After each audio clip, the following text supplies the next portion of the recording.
ذرا سوچیے کہ حضرت معاذ بن جبل کی کیا کیفیت ہوگی جب رسول اللہ صلی اللہ علیہ وآلہ وسلم نے انہیں فرمایا ہوگا کہ معاذ، اللہ کی قسم میں تم سے بہت محبت کرتا ہوں۔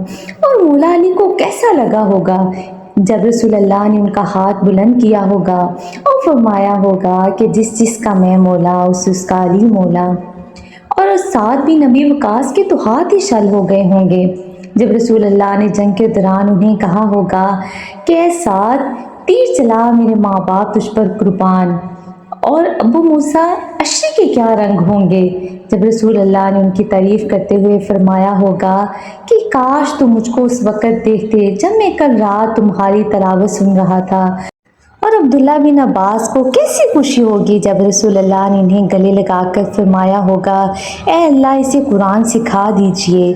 اور حضرت زید تو باقاعدہ جھومنے لگے تھے۔ روایت میں آتا ہے جب آقا نے ان سے فرمایا تھا تم ہمارے بھائی ہو اور ہمارے دوست ہو، اور ہم امتیوں کی حالت کو ایک شاعر نے کچھ یوں بیان کیا ہے، میں جب بھی سوچتا ہوں کب کپا سا جاتا ہوں، حضور آپ میرے واسطے بھی روئے تھے۔